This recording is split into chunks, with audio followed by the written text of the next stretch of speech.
Hi, MonRecap here. Today I will show you a horror film from 2009, titled Jennifer's Body. Spoilers ahead. Watch out and take care. The movie begins inside a prison, where inmate Anita "Needy" Lesnicki receives tons of letters and gifts from people concerned about her sanity. Among all this stuff, there's a picture of a boy, Chip Dove, that she keeps near her bed. During lunch, she attacks a doctor that wants her to improve her diet, so Needy is taken to solitary confinement, where she starts telling us her story through flashbacks. It's 2 months ago. Needy lives in Devil's Kettle, Minnesota. The name comes from a local waterfall that goes into a hole, but doesn't come out. Researchers have thrown many things in there, like balls, but nothing has ever resurfaced. The boy from the picture, Chip, is Needy's boyfriend. She's also got a best friend, Jennifer Check, who is a cheerleader and considered a babe. People can't believe she is friends with a dork like Needy, but they've known each other since childhood. Some students even tease Needy, saying she's gay for Jennifer. One day, Jennifer asks Needy to come with her to a bar to attend a concert by indie rock band Low Shoulder, which she's been following on MySpace because she likes the singer. Needy says she already had plans with Chip,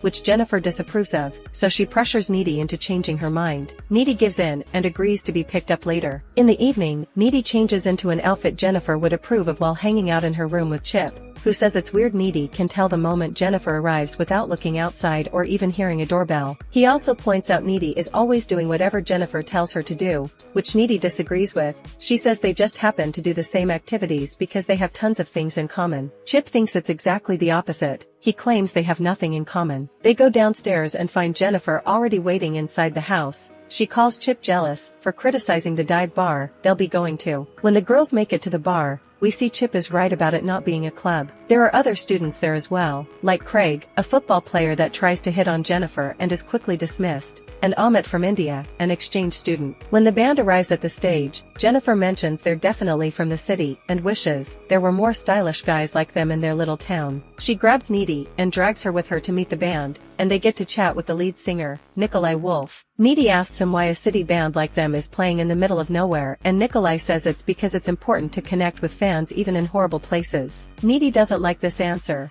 but Jennifer doesn't care. She offers to buy him a drink, which he accepts. While Jennifer goes to make the order, Needy entertains herself by playing with the pinball machine and ends up overhearing Nikolai talk to his band members. He's telling his bassist that Jennifer is what they need because she is obviously a virgin. Needy interrupts them to defend her best friend's honor and calls him a creep. Then she goes back to Jennifer to tell her about this conversation, but she only finds offense in the fact they thought she was a virgin, which isn't true. The concert starts shortly afterward, during which Jennifer holds Needy's hand. Needy's attention isn't on the music though. She notices a spontaneous fire starting in a corner of the bar and quickly spreading. Soon the flames are engulfing the entire place, and while people run away or die crushed, Needy grabs a shocked Jennifer and takes her to the bathroom, where they escape through the window. Nikolai finds them outside, not looking too bothered by the tragedy, and he gives Jennifer his drink, before inviting her to join the band in his van. Jennifer accepts, despite Needy's protests. Needy goes back to her house, and calls Chip to tell him what happened while crying in fear and worry. Suddenly someone rings the doorbell, so Needy asks Chip to stay in the line while she goes to see who it is. It turns out there's nobody at the door, so Needy hangs up and returns inside, where she hears some noises. When she enters the kitchen, she's startled by Jennifer, who is covered in blood and has a glassy look in her eyes. She smiles with her teeth covered in blood as well before going to the fridge and taking a chicken that she starts eating like an animal. When Needy tries to stop her, she hollers at her with a monster-like sound, then she vomits a trail of black, spiny fluid. Worried, Needy leaves the kitchen to find her phone and call for help,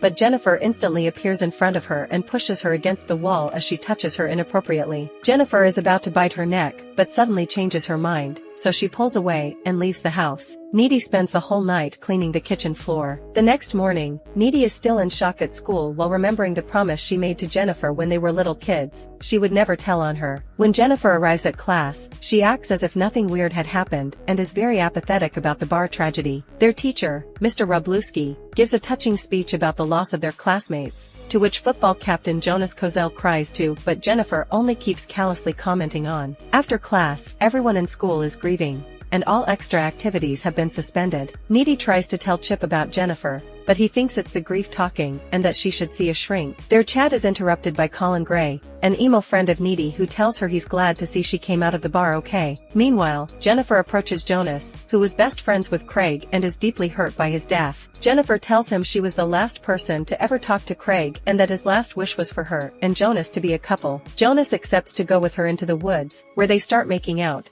but he keeps being distracted by the fact Jennifer feels very warm and a bunch of animals is now surrounding them. Jennifer gets his attention back by touching him intimately. She also tells him he'll reunite with Craig soon before opening her mouth in a demonic shape to eat him. In the parking lot, Mr. Wroblewski hears Jonas screaming and thinks he's just crying with grief, but he soon catches on and enters the forest to see what's going on. He finds Jonas' body being eaten by a deer. The police pick up the body a couple of hours later, and Jonas' dad promises he'll find and destroy his son's murderer. At her house, Needy is cooking while listening to the news on the radio saying Low Shoulder has become heroes after the fire. Her mother enters the kitchen then and tells her she dreamed of Needy being nailed to a tree, expressing worry over one day not being able to be there for her daughter. Later on, after bathing in the lake, Jennifer calls Needy to tell her she's having a great day, and we see her burn her tongue without pain. But Needy hangs up on her after Chip calls her and asks her to see her at the park. When they meet, Chip tells her about Jonas' death, so Needy keeps him company to comfort him. Days continue to pass and the school keeps on mourning, except for Jennifer, who is as peppy as always. Their little town has become famous around the country,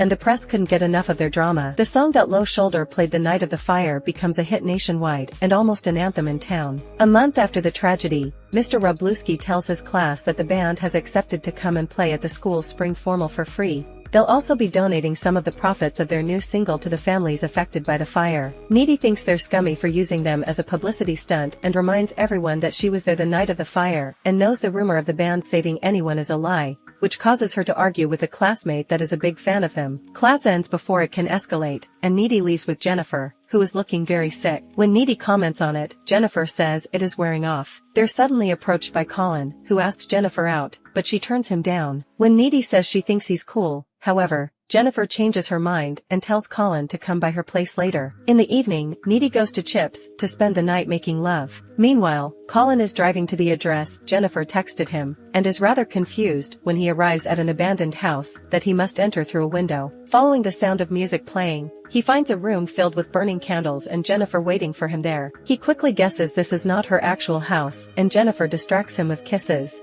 But when her eyes change colors, he steps back. Jennifer grabs him and says she needs him to be scared, so she breaks his wrists and throws him on the floor so she can start feeding on him. Back to Needy, she starts having hallucinations while still being intimate with Chip. Blood appears to be leaking from the roof, and a wounded Jonas and a demonic-looking Jennifer appear sitting nearby. At first, Chip thinks her groans are from pleasure, but soon he catches on to the fact she's truly upset and stops touching her to comfort her. Needy is too disturbed to continue, so she gets dressed and leaves in her car. In the middle of the road, she almost crashes against Jennifer, who is covered in blood again and is now jumping on Needy's car window, but she falls off when Needy drives back at high speed. Needy returns to her house and falls asleep on the couch, crying and dreaming of Jennifer. She wakes up a few moments later and moves to her room, and as she gets in the bed, she discovers Jennifer is waiting there for her with no blood in sight and wearing only panties and one of Needy's t-shirts. Jennifer starts kissing her and after some initial hesitation, Needy kisses her back, only snapping out of it when Jennifer starts touching her as well. Needy is freaking out because of what she saw earlier, so Jennifer finally tells her the full story of what's going on. The night of the fire, Low Shoulder took Jennifer to the waterfall and tied her to the ground to sacrifice her to a demon in exchange for fame and success. The guys stabbed her while singing Jenny to her, then they threw the knife in the waterfall. For some reason she didn't die, she just woke up, not remembering anything, and found her way to Needy. She wasn't able to hurt her because Needy is her friend, so after leaving her house, she took the road and came across Ahmet, who escaped the fire but nobody knew he was alive. So she took him into the woods with her and fed on him. Now Jennifer knows that whenever she's full she's unkillable,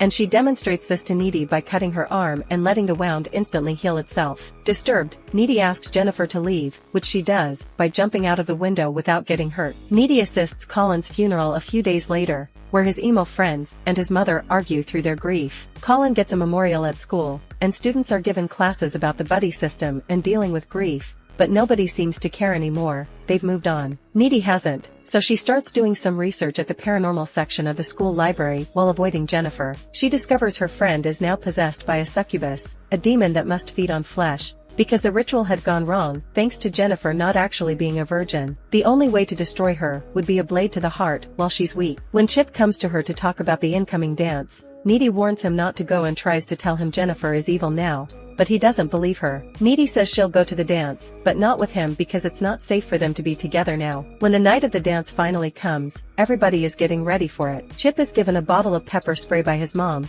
who is worried about his safety after what happened to Jonas and Colin, and Jennifer tries to hide how sick she looks with makeup. While Needy searches for her friend at the dance and endures low shoulders performance, Jennifer approaches Chip at the park and tells him Needy has been cheating on him with Colin. She starts making out with him, and soon he's asking her to take this somewhere else, so Jennifer takes him to an abandoned pool house. Chip isn't capable to kiss her anymore because it's beginning to feel weird, so Jennifer throws him in the pool to start shaking him around. Meanwhile, Needy feels something on her lips and realizes Jennifer's got Chip. She goes to his house, and his mother tells her he took the park shortcut to go to the dance. Needy goes down that way and finds the corsage he bought her on the ground. When Chip cries out for help, Needy follows the sound of his voice and enters the pool house, only to find Jennifer has already started to feed on him. Needy jumps into the pool, causing Jennifer to get away from Chip, who gives Needy his pepper spray. When Jennifer comes closer again, she sprays her eyes, which makes her throw up on them before levitating out of the pool. Chip and Needy get out of the pool as well, and Needy tells Jennifer she's always been a bad friend and insults her in various ways. Jennifer intends to attack her for this, but as she comes closer,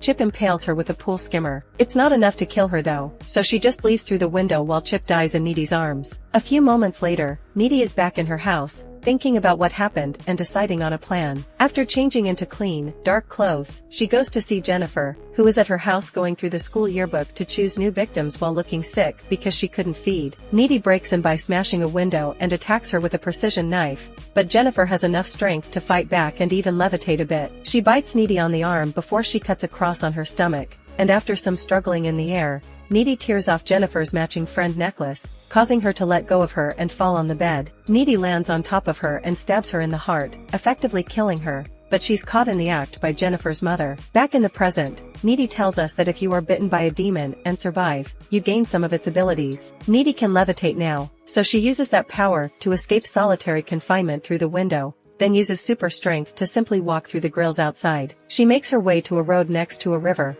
where she finds Nikolai's knife and the objects scientists have thrown into the waterfall. As the sun rises, she manages to hitchhike a ride to Madison, where Low Shoulder is staying in a fancy hotel. The band is living the best life now with fans, money, and drugs. That is, until Needy finds them and murders them all. Make sure to subscribe and turn on notifications so you can watch more videos like this. Thanks for watching.